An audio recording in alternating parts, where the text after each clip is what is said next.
નમસ્કાર દર્શક મિત્રો, ટીવી18 ન્યૂઝમાં આપનું સ્વાગત છે। ટીવી18 ન્યૂઝ ગુજરાતની પળે પળની ખબર ધરાવતી ગુજરાતી ન્યૂઝ ચેનલ છે। હવે જોઈએ મુખ્ય સમાચાર। મુન્દ્રામાં ટ્રાફિક સમસ્યા નિવારવા પ્રયાસ। શાકભાજી ફળ વિક્રેતાઓને હટાવવા કાર્યવાહી, વૈકલ્પિક વ્યવસ્થા છતાં સમસ્યા યથાવત। મુન્દ્રા નગરમાં ઔદ્યોગિક વિકાસને કારણે જનસંખ્યામાં નોંધપાત્ર વધારો થયો છે। આ વધારાને કારણે જૂના નગરના સાંકડા માર્ગોમાં ટ્રાફિકની સમસ્યા સર્જાઈ છે। પાલિકા તંત્ર દ્વારા શાકભાજી અને ફળ વેચનારાઓને દુકાન આગળની માલસામગ્રી માર્ગમાં ન રાખવા આજે પણ સૂચના આપવામાં આવી છે।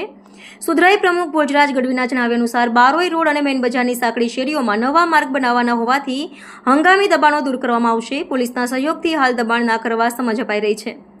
વધુમાં કહ્યું કે છૂટક વેપારીઓ માટે વૈકલ્પિક વ્યવસ્થા ઉપલબ્ધ હોવા છતાં તેનો ઉપયોગ કરવામાં આવતો નથી। ખાસ કરીને રવિવારે બજારમાં ચાલવું પણ મુશ્કેલ બની જાય છે। સામાજિક કાર્યકર મજીદ સમાએ આ કાર્યવાહીને નાટક ગણાવી છે। તેમના મતે દબાણ હટાવ્યા બાદ બીજા દિવસે પરિસ્થિતિ જેમની તેમ થઈ જાય છે। તેમણે સૂચન કર્યું છે કે નવી હંગામી બજારને તાપ, તડકો અને વરસાદથી સુરક્ષિત બનાવી તેનો ચુસ્તપણે અમલ કરવામાં આવે તો ટ્રાફિકની સમસ્યાનો કાયમી ઉકેલ આવી શકે છે। ટીવી18 ન્યૂઝ ગુજરાતી કચ્છ।